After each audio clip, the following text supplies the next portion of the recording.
Good evening everyone, how are you. आप सब कैसे हैं? आई होप आप सब सही होंगे। जैसा कि आप लोगों को पता है कि आज 23 अगस्त 2024 है और आज से यूपीपी का एग्ज़ाम जो है शुरू हो चुका है, जो कि पहले शिफ्ट का हम लोग एनालिसिस करने वाले हैं, वो भी मैथ का। ठीक है ना। तो देखते हैं, बहुत खास क्वेश्चन नहीं आए हैं, बहुत ही आसान सा क्वेश्चन है, आराम से आप कर पाएंगे, सारे के सारे अटेम्प्ट हो जाएंगे। ठीक है ना। आइए देखते हैं, शुरू करते हैं हम लोग। तो जाहिर सी बात हमने लिखा है यहाँ यूपी पुलिस 23 अगस्त 2024 एनालिसिस। ठीक है ना। ये फर्स्ट शिफ्ट का है, मैथ्स बाय श्री प्रकाश। ठीक है। तो अभी हम क्या करेंगे, सारे के सारे जितने क्वेश्चन मैथ के आएंगे, सारे के सारे क्वेश्चन को हम लोग क्या करने वाले हैं, एनालिसिस करने वाले हैं। ठीक है। तो जैसे आप लोग देख पाएंगे, हम अभी जो है टेलीग्राम पे जो है वो PDF भी डाल दे रहे हैं और ये क्वेश्चन जो है अभी हम केवल सोल्यूशन देखेंगे, क्योंकि जाहिर सी बात है हमारे पास क्वेश्चन आ चुका है, आप देख पाएंगे। ठीक है ना। क्वेश्चन को हम लोग सॉल्व कर रहे होंगे, इसके बाद में ये जो PDF होगी वो आपको टेलीग्राम पे मिल जाएगा। ठीक, चलिए जैसे इसमें से सबसे पहले क्वेश्चन क्या कह रहा है, एक निश्चित धनराशि पर 2 वर्ष के लिए 5% की दर से साधारण ब्याज पर 1600 रुपये हैं। 3 वर्ष के बाद समान दर पर चक्रवृद्धि ब्याज ज्ञात करना है। ठीक है ना। देखना ध्यान से, रेट इसमें क्या कह रहा है, रेट इसमें इसने कहा कि 5% की दर से है, 3 साल समय है, 3 साल का। SI आपको दिया जा रहा है 1600 रुपये। कितना दिया जा रहा है? 1600 रुपये। ठीक है। और आपसे पूछा जा रहा है CI इसका क्या होगा, CI पूछा जा रहा है। ठीक है। आपको परेशान होने की जरूरत नहीं है, हम जानते हैं इसकी फ्रैक्शन वैल्यू होती है कितना, 1/20। तो हम यहाँ लिख लेंगे 20 से हो जाएगा 21, ये होगा प्रिंसिपल और ये हो जाएगा अमाउंट आपका। यहाँ लिख देंगे प्रिंसिपल और ये होगा अमाउंट। ये 20 से 21, 20 से 21। ठीक है। ये 3 बार क्यों लिखे, क्योंकि 3 साल की बात कर रहा है इसलिए हमने। ठीक है। इसको सॉल्व करें कितना हो जाएगा, 8000। ये आ जाएगा आपका 9261। क्लियर। उम्मीद करते हैं इतनी बात समझ में आ गई होगी। अब जाहिर सी बात है, देख पाएंगे ये क्या आ जाएगा, इनका आ जाएगा डिफरेंस। यहाँ से डिफरेंस कितना आ जाएगा, 1261। 1261 आ गया, जबकि कह रहा है इसमें साधारण ब्याज पे 16,000 रुपये दिया गया था। ठीक है ना, 16,000, जबकि हम देख पा रहे हैं 8,000 यूनिट की वैल्यू दे रहा है, कितना, 16,000। तो 1 यूनिट की वैल्यू कितना जाएगी, 2। 1 यूनिट की वैल्यू 2 हो जाएगी, तो CI हमारा कितना आया है, 1261 आया है। इसका डबल कर देंगे, कितना हो जाएगा, 2522। ठीक है। उम्मीद करते होंगे ये पहला क्वेश्चन आपको समझ में आ गया होगा। ठीक है। चलिए इसमें ऑप्शन नंबर C दे रहा है। ठीक है। चलो दूसरा क्वेश्चन है, दूसरा क्वेश्चन हमारे पास ये आया था। दूसरा क्वेश्चन ये है कि 12/02/2022 से 11/02/2023 तक 15% की दर से 73,000 का साधारण ब्याज क्या होगा। ठीक है ना। रेट क्या दे रहा है, 15%, और आपको प्रिंसिपल दिया जा रहा है कितना, 73,000। आपसे SI पूछा जा रहा है। ठीक है ना। क्या पूछा जा रहा है, SI आपसे पूछा जा रहा है। ठीक। तो आप देख पा रहे हैं, क्लियर है। आप देख पा रहे हैं, जैसे 2022 की बात कर रहा है, 12 फरवरी 2022, 11 फरवरी 2023 की बात कर रहा है, कहीं ना कहीं 1 साल है अमूमन। ठीक है ना। हम इसे क्या मान लेंगे, 1 ईयर। कितना टाइम मान लेंगे इसे, 1 ईयर का समय मान लेंगे। ठीक है। तो अभी देखते हैं कितना हो जाएगा ये, 73,000 × 15%। बस इतना ही करना था आपको। कट कर देंगे, कितना हो जाएगा, 0 और 15 × 45, 4, 15 × 7 105, 4, 109। ठीक है। This is answer.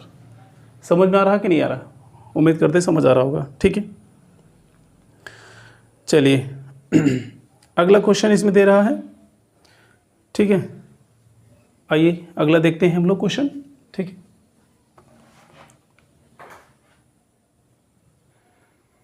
आइए देखते हैं अगला क्वेश्चन।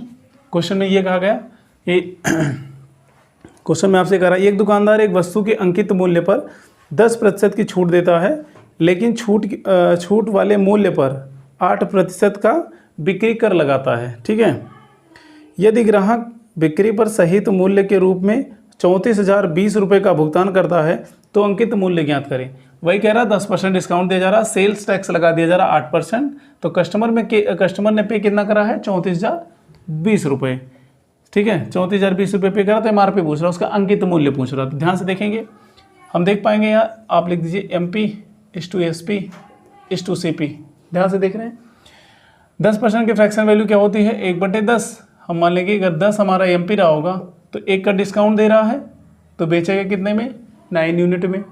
अब 9 यूनिट पे बेच रहा तो इस पर क्या लगा है? सेल्स टैक्स लगा है 9। इस पर हम लगाते हैं 8% का सेल्स टैक्स। 8% का आप सेल्स टैक्स लगा दोगे तो आपको दिखाई देगा 7.072 दिखेगा। ठीक है, नहीं समझ में आया तो निकाल लेना। 8% करके निकालोगे तो आपको ये दिखेगा। क्लियर? इसका मतलब ये इसने खरीदा कितने में होगा? 9.72 में खरीदा होगा। इसी की वैल्यू रिप्रेजेंट हो रही, कितना कस्टमर ने पे करा है? 34,020। ठीक है ना। हमसे पूछा जा रहा है MRP। MRP का मतलब कितना होगा? 10 यूनिट। तो 10 यूनिट की वैल्यू पूछी जा रही है। 1 यूनिट की वैल्यू कितना हो जाएगी? यहाँ से 10 में लौटाओगे तो 2 0 और आ जाएगा इधर। ठीक है, ये कटेगा कितने टाइम में? 35 टाइम जाएगा। ठीक है ना, 35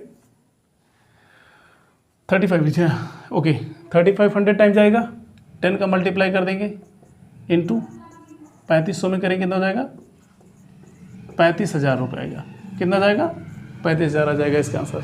उम्मीद करते समझ में आ गया होगा, डाउट नहीं होगा। ठीक है, अगला क्वेश्चन देखेंगे। अगला क्वेश्चन ये कह रहा है 475 रुपये अंकित और 15% की छूट पर जूते की एक जोड़ी का कितनी छूट होगी?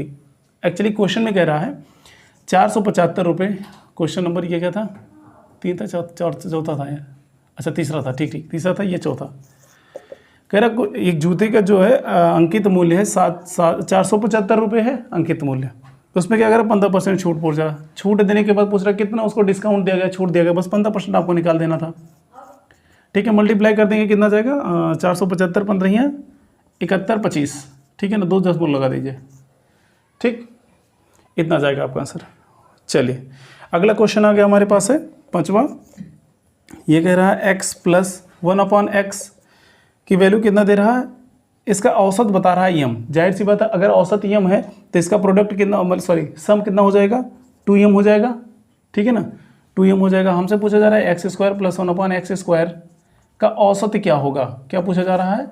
औसत। ठीक है, ध्यान से देखेंगे हम लोग। बोथ साइड स्क्वायर कर देंगे तो आप देख पाएंगे यहाँ हो जाएगा x² + 1/x² इक्वल हो जाएगा कितना? 4m²। ठीक है, 4 + 2 × x × 1/x इक्वल हो जाएगा 4m²। x से x कट जाएगा, ये जाएगा x² + 1/x² इक्वल हो जाएगा उधर 4x², 4m²। ये +2 उधर जाके क्या हो जाएगा? -2 हो जाएगा। जाहिर सी बात है, हमसे एवरेज पूछ रहा तो 2 संख्याएं हैं तो दो संख्या से क्या करना है आपको? डिवाइड कर देना। कितना हो जाएगा? 2m² - 2 हो जाएगा। This is answer. क्लियर हुआ?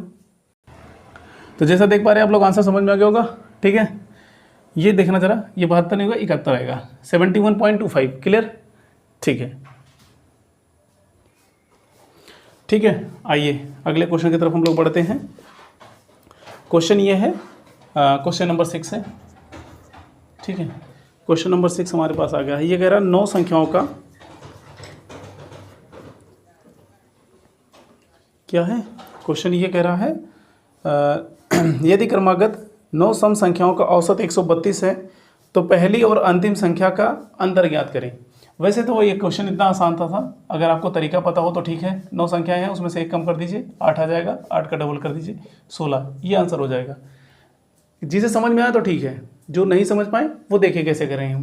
देखो ध्यान से, जाहिर सी बात है ये 9 संख्याएं हैं। 1 2 3 4 5 6 7 8 9 9 संख्याएं हैं। उसमें से कह रहा 9 संख्याओं का औसत जो है 132 है। 1 2 3 4, इसका मतलब ये 132 होगा। 4 संख्या इधर जाएंगी, 4 संख्या इधर जाएंगी। ठीक है, 132। जाहिर सी बात है ये इवन नंबर है तो ये अगला आएगा कितना? 30 आया होगा, 130। और ये 28 आया होगा, ये 26 और ये 24। ये कितना होगा? 34 36 38 और 40। जाहिर सी बात है 100 की बात है तो सब में 1 1 लगा दीजिए। ठीक है, अब देख पा रहे हैं हमसे पूछा गया है 124 और 140 का डिफरेंस पूछा जा रहा है। 140 - 124 कर देंगे, आप देख पाएंगे 16 आंसर आ जाएगा। क्लियर हुआ? ठीक है, अगला क्वेश्चन कह रहा है 7 नंबर।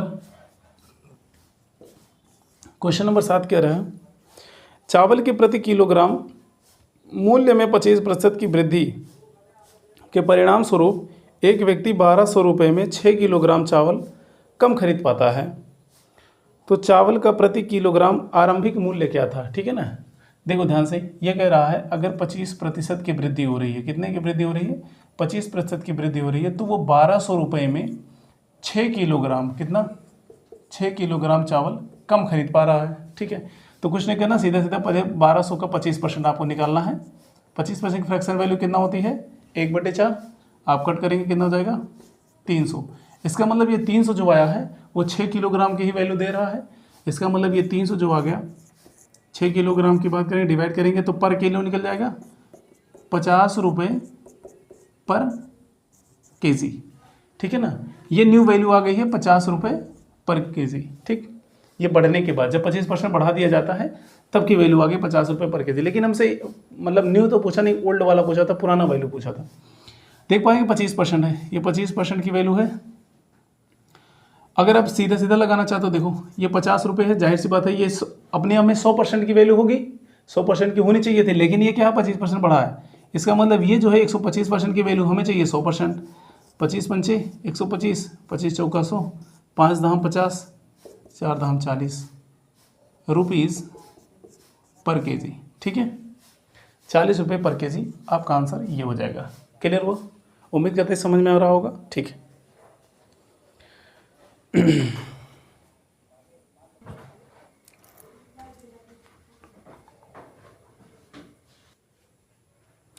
चलिए आइए अगले क्वेश्चन पे चलते हैं हम लोग। 8वां क्वेश्चन है, क्वेश्चन पूछा गया था 0.05 एंड 0.5, 0.25 एंड 1.25 का HCF क्या होगा, HCF। ठीक है ना, हाईएस्ट कॉमन फैक्टर पूछ रहा है हमसे। जाहिर सी बात, देख पा रहे हैं ये इसका, इसमें भी दिख रहा है, इसमें भी दिख रहा है, इसमें भी, और सब में दिख रहा है यही, आपका HCF यही हो जाएगा 0.05। इसमें कुछ विशेष नहीं बताने की जरूरत थी। ठीक है, इसकी बात करते हैं। ये कह रहा क्वेश्चन में 4, 6, 7, 8, 9 से डिवाइड करने पर 3 शेष बचता है, वह संख्या ज्ञात करें। ऑप्शन आपको दिया गया है।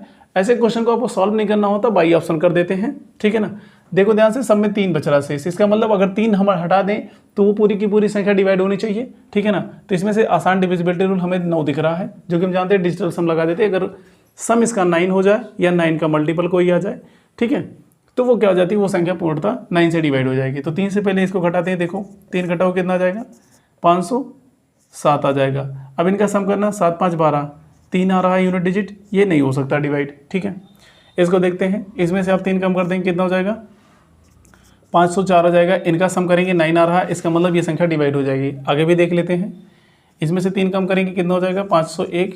इसे आप डिवाइड कर रहे होंगे तो ये इसका डिजिटल सम कितना जाएगा, 6, जो कि ये भी डिवाइड नहीं होगा। इसमें से आप -3 कर रहे होंगे तो आपको दिखेगा यहाँ 498, 498 दिख रहा है, तो 9 तो चला जाएगा, 8 4 12, यहाँ पे 3 दिख रहा है, इसका मतलब ये भी नहीं जाएगा। तो ऑप्शन आंसर क्या हो जाएगा, बी। ठीक है, उम्मीद करते हैं समझ में आ गया होगा। ठीक, ओके, चलिए आइए देखिए। अगला क्वेश्चन हमसे कह रहा है, यदि 30 टेबलों का लागत मूल्य 40 टेबलों के विक्रय मूल्य के बराबर है तो हानि प्रतिशत ज्ञात करें। क्या कह रहा है ये, 30 टेबल का कॉस्ट प्राइस जो है 30 CP is equal to 40 SP दे रहा है। 0 से 0 कट जाएगा, इधर निकालेंगे हम CP, निकालेंगे CP अपॉन SP आ जाएगा, 4/3 हो जाएगा। आप देख पा रहे हैं आपका कॉस्ट प्राइस कितना दिख रहा है, 4 दिख रहा है, सेलिंग प्राइस 3 दिखाई दे रहा। इसका मतलब आपको 1 का लॉस दिखाई दे रहा, 3 में से 1, 4 में से गया ना, 1 का लॉस दिखाई दे रहा। आउट ऑफ 4 इंटू 100 कर देंगे, कितना जाएगा, 25% का आपको लॉस हो जाएगा। Clear, okay. अगला क्वेश्चन है, ये 10वां था, 10 क्वेश्चन। अगला 11वां नंबर देखिए। 11वां क्वेश्चन कह रहा है, एक फल विक्रेता कुछ संतरे 10 रुपये में 4 की दर से और उतने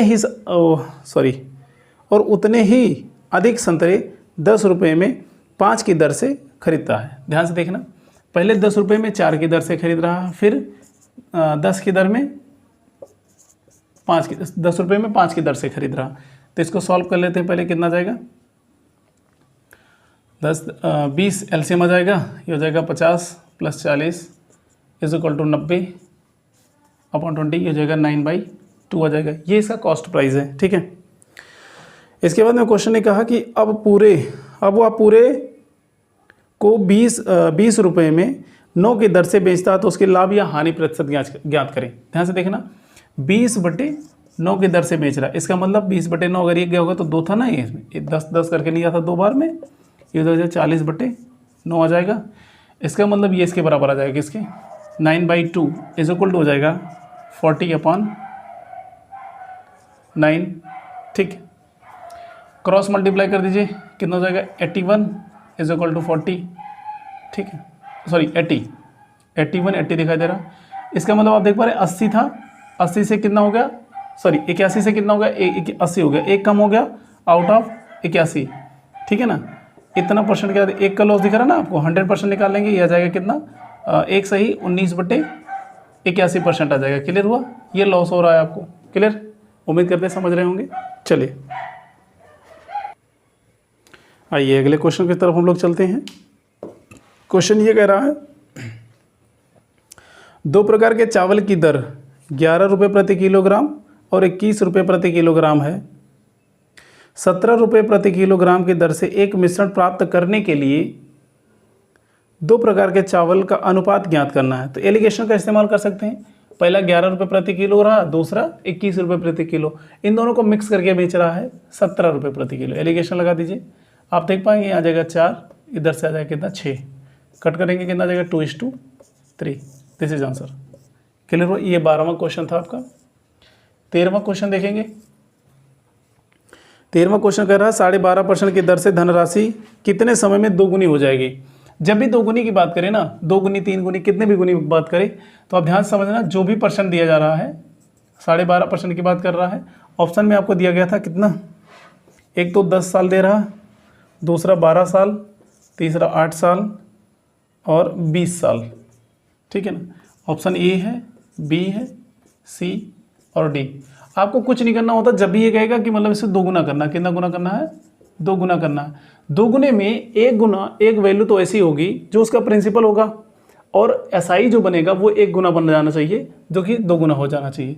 फाइनली हम यहाँ किस नंबर से मल्टीप्लाई कर दें जो इसको 100% बना दे। तो आप देख पा रहे हैं 10 से करेंगे ज़्यादा हो जाएगा, 12 से करेंगे और ज़्यादा हो जाएगा, 20 से करें तो बिल्कुल ज़्यादा हो जाएगा, एक ऑप्शन है।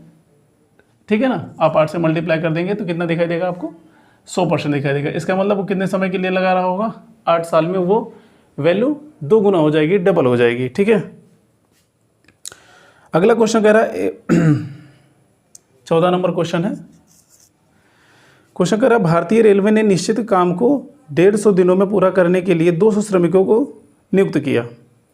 यदि 50 दिनों में केवल 1/4 काम किया गया तो पूरे काम को समय पर पूरा करने के लिए नियुक्त किए जाने वाले अतिरिक्त श्रमिकों की संख्या ज्ञात करें। देखिए वो क्या कर रहा है, कह रहा है 150 दिनों में काम को पूरा करना है। कितने डेज में, 150 डेज में काम को पूरा करना है, और उसने 200 लेबर को लगा दिया है काम पे। ठीक है ना, कितने लेबर लगा दिया काम पे, तो ध्यान से देखना आप, 200 मजदूर को काम पे लगा रहा है। कितने दिन काम करें ये लोग, 50 दिन काम करें, तो काम 1/4 कर रहे हैं ये लोग। ठीक है, अब जाहिर सी बात है 200 मजदूर तो ऑलरेडी काम कर ही रहे हैं, इसमें कितने मजदूर और बढ़ा दिए जाएं कि ये काम बचे हुए दिन में पूरा हो जाए। तो मतलब 150 का पूरा 150 दिन में करना था, 50 दिन काम कर चुके हैं, बचा दिन कितना होगा, 100 दिन होगा। ठीक है ना, कितना दिन बचा होगा, 100 दिन बचा होगा। जाहिर सी बात है 1/3 का 1/4 काम अगर इन्होंने करा तो बचा 3/4 काम ये लोग कर देंगे। अब देख पा रहे हैं 4 से 4 कैंसिल हो जाएगा। ठीक है ना, 100 से जाएगा ये 2 बार जाएगा। क्लियर, ये इसको देखें कितना हो जाएगा, 5 दूनी 10, 100 हो जाएगा। ठीक है, 100 का 3 से मल्टी, ये क्रॉस 3 से मल्टीप्लाई कर देंगे, कितना हो जाएगा 300 is equal to 200 plus M. M की वैल्यू कितना आ जाएगी, इधर आके 300 माइनस 200, अतिरिक्त मजदूरों की संख्या कितनी हो जाएगी, 100 हो जाएगी। क्लियर, चलिए आइए देखिए क्वेश्चन नंबर 15 क्या कह रहा है। क्वेश्चन नंबर 15 हमसे कहा जा रहा है। ठीक है, क्वेश्चन नंबर 15 ये कह रहा है कि 12 पुरुष और 18 महिलाएं किसी काम को 10 दिनों में कर सकते हैं, उसी काम को 9 पुरुष और 18 महिलाएं 12 दिनों में कर सकते हैं। तो ये कह रहा है 2 पुरुष और 3 महिलाएं उस कार्य को कितने दिनों में समाप्त करेंगे। ठीक है ना, कह रहा 12 पुरुष 18 महिलाएं कितने दिनों में कर रहे हैं, 12 पुरुष 18 महिलाएं हैं 10 दिन में, 9 पुरुष और 18 महिलाएं 12 दिन में। तो 2 पुरुष और 3 महिलाएं कितने दिनों में करेंगे, ध्यान से देखना। सबसे पहले इनको देखिए कट करेंगे, 2 5 जा 10, 2 6 जा 12, 5 12 जा 60 मैन प्लस 18 5 जा 90 वुमेन इज इक्वल हो जाएगा 6 9 जा 54 मैन प्लस 18 6 जा 108 वुमेन। ठीक है, ये कम दिखाई दे रहा है, इधर ले आओ, ये हो जाएगा 54 को 60 से घटाओगे तो कितना बचेगा, 6 मैन बराबर 90 को ले जाके 108 से घटाओ कितना दिखाई देगा, 18 वुमेन। कट करो, 6 1 जा 6, 6 3 जा 18 मैन अपॉन वुमेन हो जाएगा 3/1। ये क्या आ गया, इनका एफिशिएंसी निकल के आ गया। एफिशिएंसी मतलब इनकी क्षमता निकल के आ गई, काम करने की ताकत निकल के आ गई। ठीक है, तो देख पा रहे हैं आदमी जो है, एक आदमी 3 की क्षमता से काम कर रहा है, वहीं एक औरत 1 की क्षमता से काम कर रही है। तो सबसे पहले इनका हम निकाल लेते हैं टोटल वर्क। क्या निकाल लेते हैं, टोटल वर्क। चाहे आप इस वैल्यू को इसमें पुट कर दीजिए या इसमें पुट कर दीजिए, आंसर निकल जाएगा। यहाँ रखते हैं 12 गुणे आदमी कितना कर रहा है, 1 3 प्लस 18 गुणे औरत किस ताकत से काम कर रही है, 1 को ये लोग 10 दिन में कर रहे हैं। जरा देखना, 12 3 36, 18 कम 18 जोड़ दीजिए, 8 6 14, 4 1 5 54 इंटू 10 कर देंगे कितना हो जाएगा, 540। ये आपका टोटल वर्क आ गया 540।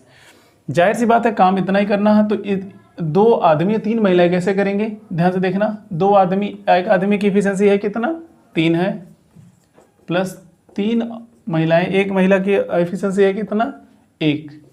देखना कितना हो जाएगा, 6 3, टोटल कितना आ गया, 9 यूनिट। ठीक है ना, एक दिन में ये लोग मिल करके 9 यूनिट काम करेंगे। तो टोटल काम हमारे पास है 540। इसको करने के लिए कितना समय लेंगे, 9 6 54, 60 दिन का समय ले लेंगे। ठीक, उम्मीद करते समझ गए होंगे। ओके, चलिए आइए 16 नंबर क्वेश्चन देखते हैं हम लोग। 16 नंबर क्वेश्चन ये कह रहा है कि 2 रेलगाड़ी क्रमशः 59 किलोमीटर प्रति घंटा और 32 किलोमीटर 59 किलोमीटर प्रति घंटा और 32 किलोमीटर प्रति घंटा की चाल से समान दिशा में चल रही है। जाहिर सी बात है, दोनों ट्रेनें अगर समान दिशा में चलेंगी तो हम यहाँ से क्या लेते हैं, रिलेटिव स्पीड निकालते हैं। क्या निकालते हैं, रिलेटिव स्पीड निकाल लेते हैं इनका। ठीक है ना, इसको हम बोलते हैं सापेक्ष चाल। जाहिर सी बात है, सापेक्ष चाल को हम लोग निकालते हैं यहाँ से, और सेम दिशा में जाएगा। अगर सेम डायरेक्शन होता है तो हमने आपको बता चुके हैं पहले से। सेम डायरेक्शन की बात करें अगर, तो सेम डायरेक्शन में हम स्पीड को क्या करते हैं, डिफरेंस ले लेते हैं स्पीड का, स्पीड 1 एंड डिफरेंट स्पीड 2। तो डिफरेंस देख पा रहे हैं, एक है 59 किलोमीटर प्रति घंटा और दूसरा है 32 किलोमीटर प्रति घंटा। इसका डिफरेंस निकालेंगे कितना जाएगा, 27 किलोमीटर प्रति घंटा आ जाएगा। ठीक है, जाहिर सी बात है, इसने कहा कि तेज़ी से चलने वाली रेलगाड़ी धीमी चलने वाली रेलगाड़ी में बैठे एक व्यक्ति को 16 सेकंड में पार करती है। तो तेज़ गति से चलने वाली रेलगाड़ी की लंबाई ज्ञात कर रही है। जाहिर सी बात है, जो धीमी गति से चल रही है वो तो पिछड़ेगा, जो फास्ट जा रहा है वही निकलेगा। तो फास्ट की बात कर रहा है, तो इसकी हमें लेंथ बतानी है। ठीक है ना, क्या बताना है, लेंथ। तो जाहिर सी बात है 27 किलोमीटर प्रति घंटा आ गया, तो इसको हम क्या करेंगे, निकाल लेते हैं पहले मीटर प्रति सेकंड में, क्योंकि 16 सेकंड की बात बतानी है हमें। तो मीटर पर सेकंड बदलेंगे तो क्या हो जाएगा, 5/18, 9 दूनी 18, 9 3 27, कितना हो जाएगा, 15/2 मीटर प्रति सेकंड आ जाएगा। इसका मतलब होगा कि 1 सेकंड में 15/2 मीटर जाएगा।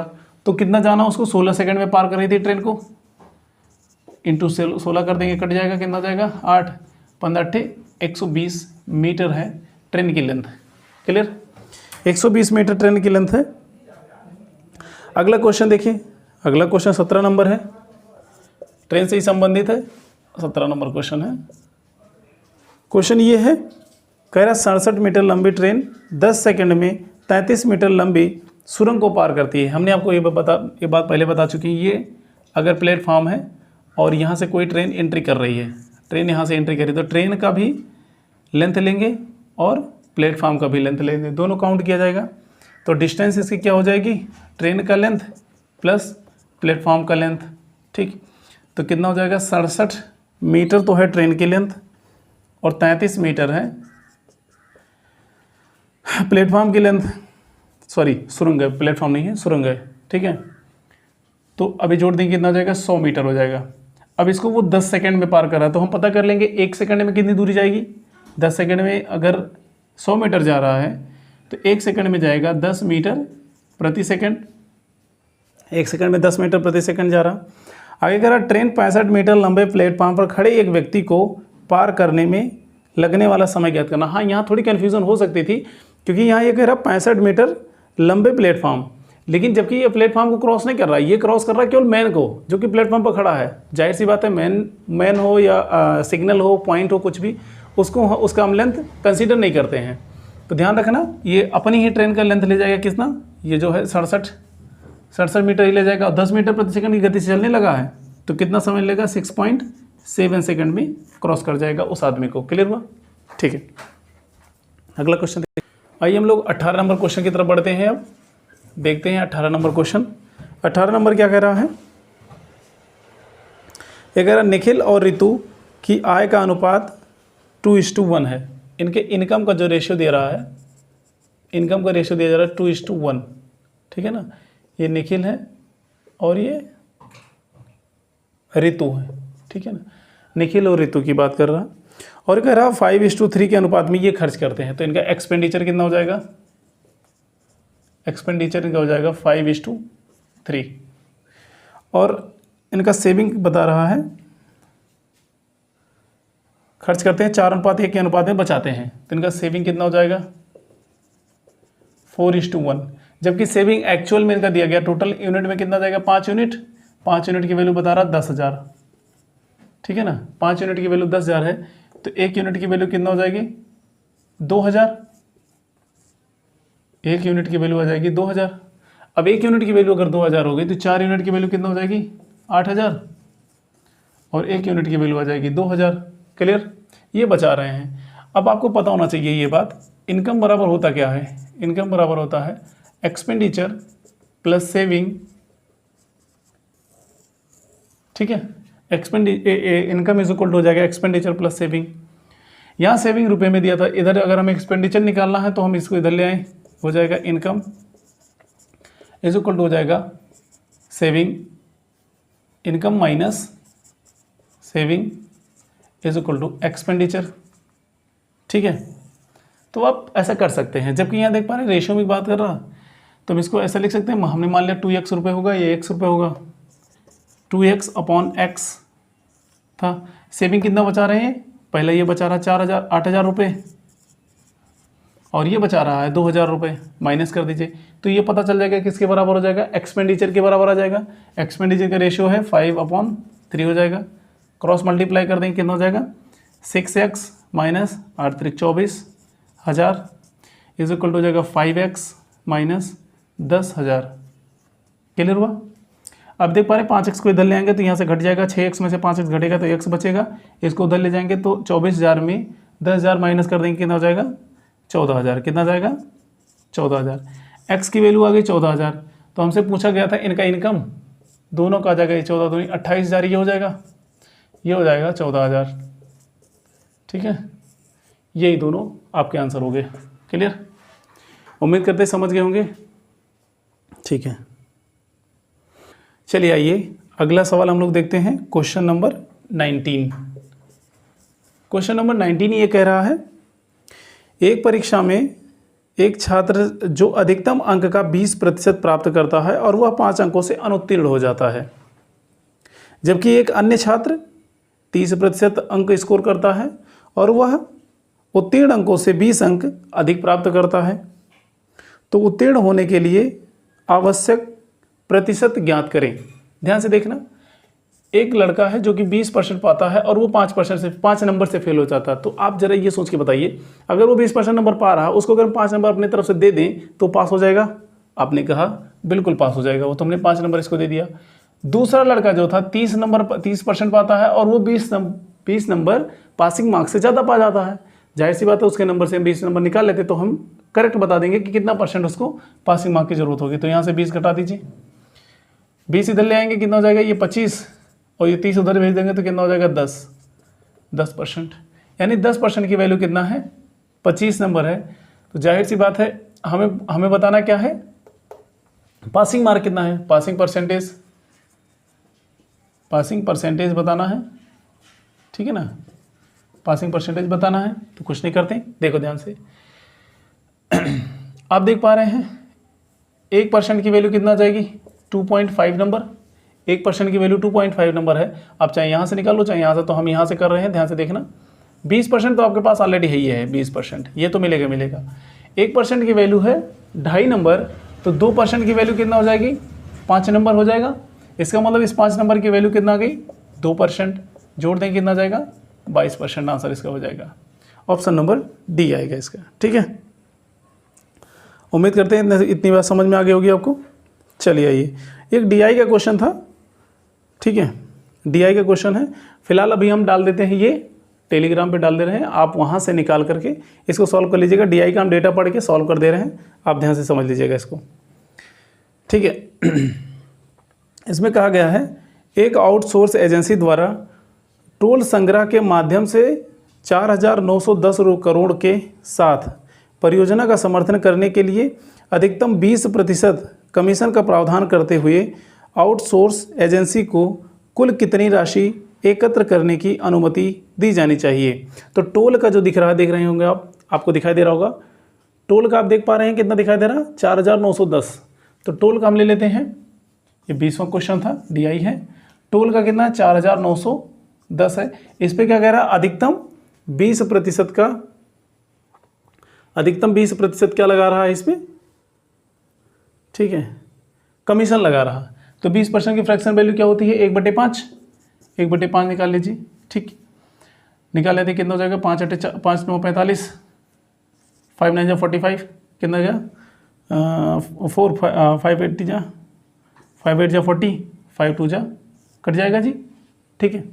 अब ये 982 रुपये तो उसका कमीशन हो जाएगा, प्लस 4,910 रुपये जो कि उसका टोल था, सॉरी 4,910 करोड़ टोल था, तो 982 करोड़ रुपये उसको कमीशन भी देना पड़ेगा। तो कितना हो जाएगा टोटल जोड़ देंगे कितना हो जाएगा 2 8 1 9 9 9 18 4 5 5,892 करोड़ रुपये देने पड़ेंगे। क्लियर हुआ? उम्मीद करते हैं समझ में आ गया होगा आपको इतनी। चलिए आइए दोस्तों देखते हैं अगला क्वेश्चन 20 नंबर है। 20वां क्वेश्चन देखते हैं हम लोग, क्या कह रहा है ए बी और सी का औसत 60 किलोग्राम है। तो जाहिर सी बात है ए प्लस बी प्लस सी का औसत अगर 60 किलोग्राम है तो इनका अगर प्रोडक्ट निकालते 3 से मल्टीप्लाई कर देते हैं, मतलब सम निकल जाएगा, तो कितना हो जाएगा 180 किलोग्राम, 180 किलोग्राम हो जाएगा। वहीं कह रहा है ए और बी का औसत वजन है 30 किलोग्राम, अगर इनका सम निकाल लें तो 2 से मल्टीप्लाई कर दें कितना हो जाएगा 60 किलोग्राम आ जाएगा। इतनी बात समझ में आ रही? ठीक है। अगला कह रहा बी और सी का औसत वजन 70 किलोग्राम है, तो इसका डबल कर देंगे कितना हो जाएगा, मतलब 2 से मल्टीप्लाई कर देंगे इनका सम निकल जाएगा, योग 140 किलोग्राम। हमसे पूछा गया है, हम एक एक का बता सकते हैं, ए बी सी तीनों का बता सकते हैं। फिलहाल हमसे बी का पूछा गया है, ठीक है। देखना ध्यान से, अगर इसमें तीनों के तीनों है, ए बी सी तीनों 180 किलोग्राम है। ए बी की बात करें हम, तो ए बी अगर 60 किलोग्राम आपको देख पा रहे हैं यहाँ, तो तीनों में से अगर इसको घटा दें हम ए बी सी में से ए बी को घटा देंगे तो क्या मिलेगा आपको, सी मिलेगा। और सी की वैल्यू 180 में से 60 घटा दो कितना जाएगा 120, तो सी की वैल्यू कितना जाएगी 120 आ जाएगी। वहीं अगर बी सी को घटा दें यहाँ से, अब जाहिर सी बात है सी आ गया 120 हटा देंगे तो कितना बचेगा केवल 20, और 20 आ जाएगा किसका, बी का, ठीक है। अब दोनों जोड़ दो 140, तो ए आ जाएगा कितना 40, तो बी का पूछा था जो कि 20 किलोग्राम का है, ठीक है। उम्मीद कर रहे होंगे आपको समझ में आ रहा होगा। बहुत कोई खास कैलकुलेशन भी नहीं था इसमें, और ना कुछ खास इसमें पूछा ही गया था। आपने आसानी से बताया, कुछ इसमें था नहीं। जितने क्वेश्चन हमने किए अभी तक बहुत ही आसानी से किए हैं। ये फर्स्ट शिफ्ट का क्वेश्चन था। कोशिश करेंगे इसी तरीके से। अभी हम आपको सेकंड शिफ्ट का भी पेपर आ ही चुका है, सेकंड शिफ्ट का भी अभी बना करके हम आपको तुरंत प्रोवाइड कर रहे हैं। इस तरीके से आप अपनी तैयारी को कंटिन्यू करे रखिएगा। कोई डाउट अगर बनता है तो आप क्वेरी में पूछ सकते हैं। Thank you everyone.